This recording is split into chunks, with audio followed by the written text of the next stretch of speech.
Hey guys, this is Titan and I welcome you to, episode 41, 41st episode of my City Skylines series Vedastein.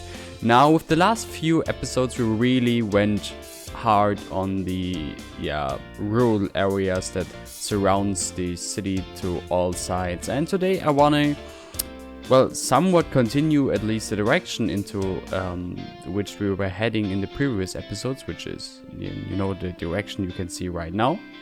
But I want to get a little bit more into the urban areas.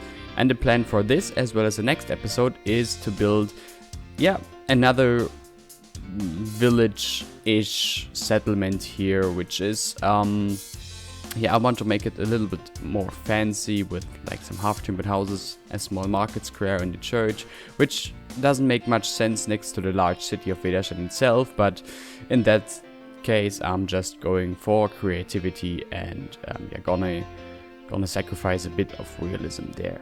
So without further ado, let's see what we can do about right here without touching the rail lines and the riverfront just yet. So let's just begin right here with me just emptying the fields that we're gonna work now and just removing all the trees. So the first thing I wanted to tackle was the center road that connects everything we built in the previous episodes with the little town-ish place we're gonna build in today's and probably the next episode. And I had the idea because there is like a very steep slope here, that just to make it more interesting, I'm gonna add some curves here to have a better a better gradient, a better slope gradient for the roads there. It makes it look a lot more interesting, but also just I think it's just more realistic that if you have that road there that is also used by heavy farming equipment, a road that is also used by trucks, that it would have some curves to just ease out the slope gradient.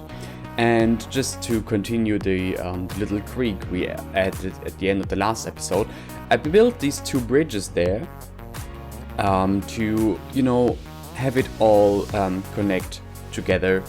And just a little bit of tiny detail here is that I used node controller to space out the curves so that long vehicles have more room for the tight turn there. And then of course, some guardrails, some signs. I cut most of this heavy detailing out, but it's, as usual, the small details that just bring it to life and make it look all much more realistic and just sort of avoid the uncanny valley. So now let's continue working on that creek from the last episode. And I thought to make the whole nature aspect of this area look a bit more interesting, I might add a little waterfall there. Just as last episode, I'm using Mac Welshman's village roads, or rural roads I guess, as the foundation of the creek, and we'll just add some of Ronix's water stream decals, or canal decals, or what they're called, I'm not sure. Some of Ronix's water decals on top of it to give the illusion that it's a creek. Before that though, as I said, I want to have a little waterfall here, and I used some of Greyflame's rocks again. They're just so convenient, it's unbelievable. Use some of Greyflame's rocks there to have that the basis of that waterfall. And using Ronix's water decals, I can also add the illusion of a little pond beneath the waterfall. And now, of course, one of the best items on the workshop, really, I can't stress that enough, is Kaminogi's waterfall props, animated waterfall props, that using PO you can just really make super interesting animated waterfalls, and it's it's really just, it's amazing. I can't stress it enough. Just using these is such a joy, and it's super quick to make a cool looking waterfall. It's really a blessing. And some of these seafoam decals, or the seafoam pieces down there as well, to again give a little bit more of, you know, of movement, of activity, just so that in cinematics, or if you're just flying above, if you're looking at it only for, you know, a little while, very short, it looks much more interesting and much more realistic, rather than just having static, you know, static decals. And just to sell the illusion a little bit more, that is once we finish plopping these trees there right now, I'm adding these steam effects. They're vanilla steam effects, originally intended for steam from factories, I think. But if you plop them manually and sink them into the ground, just that the very tip of the steam actually comes through the surface, they look really great and just sell the effect of water spraying everywhere as soon as it hits the rocks beneath. And this is the final result now. I think, yeah, I'm just really satisfied with how this little waterfall looks there. And now let's actually continue with the village down here. So far, we didn't have, or there's not much here now. But as I said at the beginning of the episode, I want a little sort of market square here. So the idea for this whole village was, and I'm actually not sure if I told that already, but oh well, second time's the charm, I guess. The idea was that this village, or this little town, this little place, used to be just a hunting lodge for the Dukes of Vedastein. And, you know, over the years, some farmers settled here, some artisans settled here, and nowadays it's sort of a suburb, if you want to call it like that, of Vedastein. I said that we're not gonna really tackle the rail lines today, but ultimately you can't really build the city or town or the houses behind the rail line without tackling the rail line, because it of course has to fit together.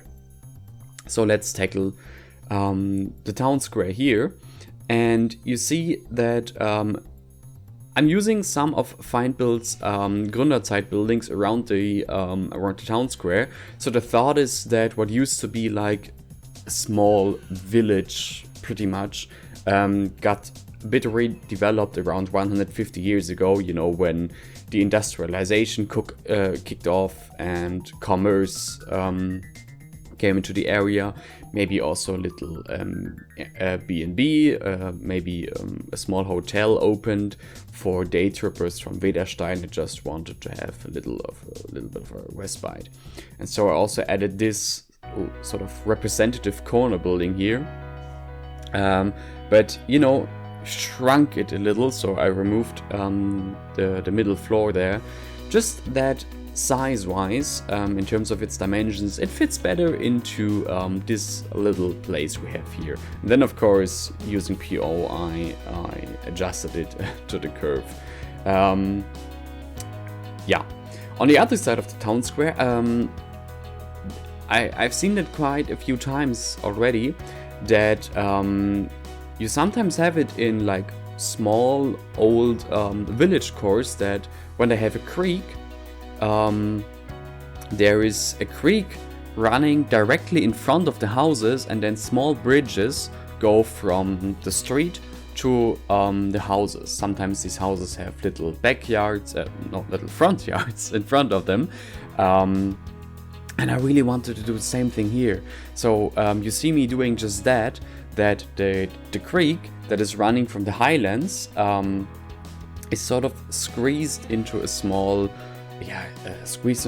canal here, with on one side is the town square, and on the other side are some old village houses, used to be farmers or fishers or craftsmen. Nowadays it's like maybe a little store, a cafe. There's a big restaurant over there, and then these bridges leading from the town square onto these houses. In the beginning I used these, I think they're from Parklife, from the Parklife DLC. I used these bridges in the beginning, but yeah, you'll see me switching them out in a bit, because honestly, I like the sort of the rustic feel they have, but they just don't look good, I'm sorry. They just don't look good. But before we gonna do that, for the town square, I thought it would be more fitting if there's not, pavement on the square, but if the pavement is only around the square and the square itself it's just dirt. It's just an old dirt square, and I sort of continued that setting by placing, the Morris column that's slightly twisted and some weeds all around the square, just to give the whole square a bit of a more rustic feel to it, because this is a small village core that's not perfectly kept in shape, but that's kind of a bit neglected and a bit run down, because it's sort of in East Germany, so especially the rural areas suffered a bit in the past decades, I think. And just to give that whole space a little bit more character, I like to work with a little bit of urban decay. Now this is what I mentioned, that the front of these houses, above the canal, above the creek, have some sort of small front yards. Of course, I could have gone overboard with detailing again, with the backyards as well as with the front yards, but ultimately I didn't.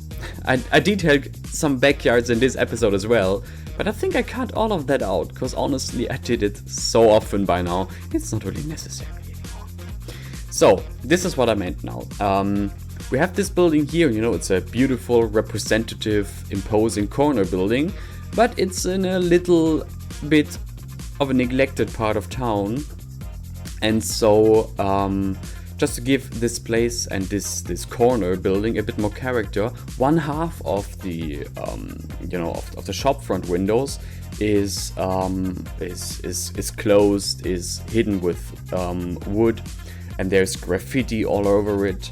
There's weeds in front of it. While next to it, there's a bakery, and it's still open and thriving, because bakery really is for the local supply of bread, of cake, of all sorts of hearty and sweet baking goods. So the bakery is still up and running, while the other half of the building is run down and neglected. Of course, we're way past that point again. We're just rushing through this whole area today. But I've added some of these. I think they're from North Rhine-Westphalia actually. But these brick buildings fit perfectly here. So we have some detached multi-family houses, rather small dimensioned as well. And on the other side, I'm just adding a small cemetery behind the church. I don't think there's a real, reason to it. There's not really a whole concept behind it. It just makes sense to add a cemetery. It's a little bit of detail, and a very easy bit of detail, because you add a few gravestones, you add a few flowers, you put some paths between, a few dirt decals here and there, some trees, and that's it. Little cemetery takes you 5 to 10 minutes, and you have just another little piece of detail added that makes the whole place just look more alive, more diverse. Continuing on the other side, I used some of my Umgebinde houses here to sort of show what the original houses on this village core used to look like. So some of these houses survived, and well, then of course there's the usual backyard detailing. I just love it. From a different part of the map, and I think it's the part we did in the last episode, I just stole these detached houses because they were already, you know, detailed, and I just copied them over, adjusted them a little bit so that they fit in the tight corner we have here, and that's it. Very easily done, but just within a matter of minutes we have a few detailed backyards there. Now going back to the riverfront, I used one of Mac Welshman's, no, Rick 4000's British bridges to, yeah, just cover the bridge here. And because this really is a small creek, it's totally sufficient that we have like this bridge barely covering the street and leaving only a bit of a room beneath the bridge for the water flowing through. And just as a last tiny bit of detail, I'm adding some lane markings and some traffic signs along the road to, well, just make it look more interesting. It's the, you know, it's the details that sell it ultimately. It's those tiny details. And like this, I'm really satisfied with how this village core looks now. And so let's continue with what used to be a hunting lodge. And I had the idea that it would be much more interesting if this is not just a palace, you know, an old Renaissance palace up here that's a tourist site, but to actually incorporate into modern life and make it a boarding school. So here we have a high school building that's, you know, this old Renaissance hunting lodge is nowadays used as a high school or as a boarding school, possibly even, with a modern extension next to it. And I had the idea that this modern extension was built in accordance with nature protection and monument or heritage protection laws. And so while it is a modern edition that's kind of an eyesore, I had the idea of giving it a green, or with the gymnasium down there, a gray color, so that it blends in with, you know, with the trees and the rocks around it. And I'm actually quite satisfied with how that works.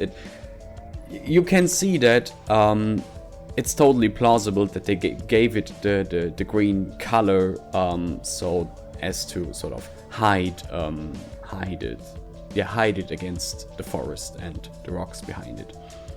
Now, what's happening on screen right now? So I had these, you know, these three buildings clipped together, and I thought I want to visually sell that it's one building, one modern building, one modern edition. And the thought I had, why not build a big glass staircase on the outside of the building to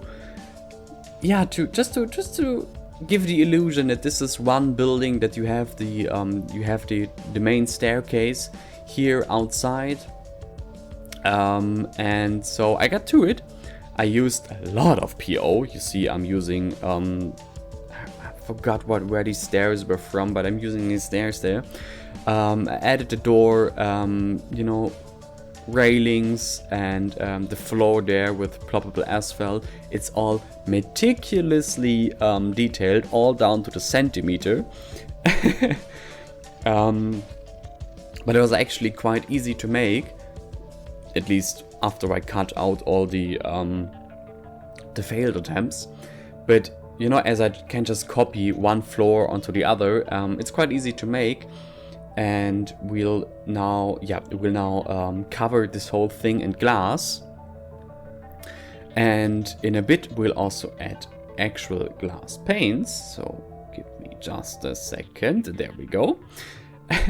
Now adding glass panes, and once we pull them up, you can actually see that it works. Behind these glass panes, you can't see all the imperfections.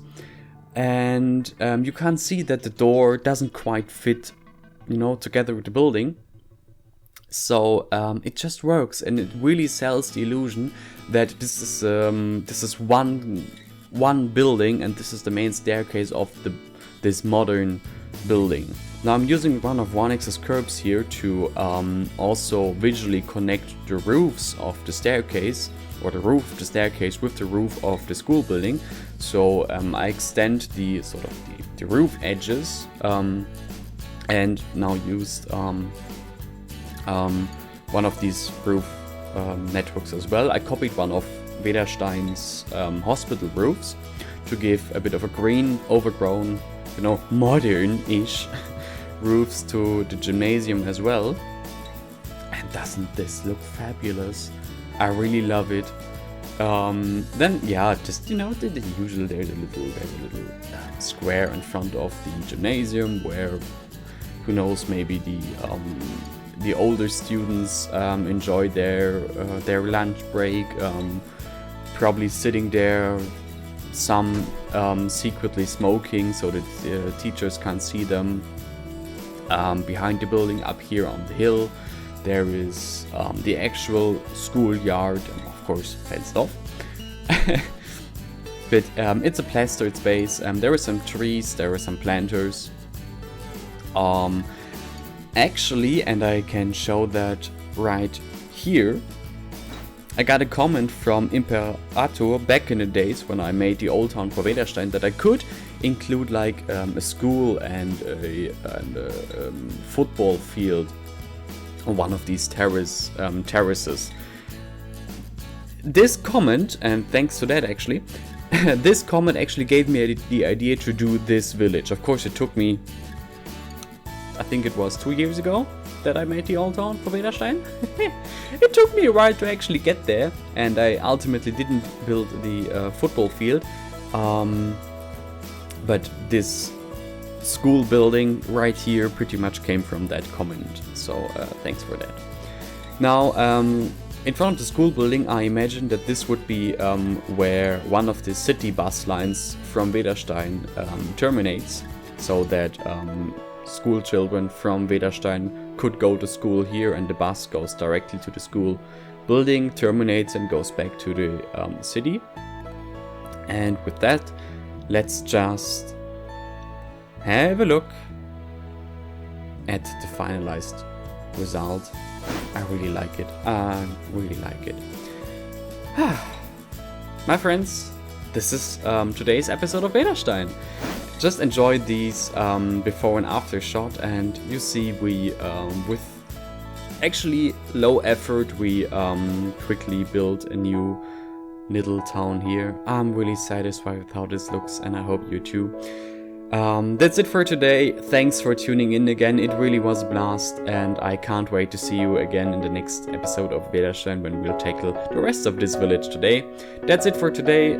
Thanks for watching. Stay tuned for the next time. And stay tuned, stay healthy. Thanks to all my patrons for supporting me. I really love you guys. And yeah, see you next time. Bye bye.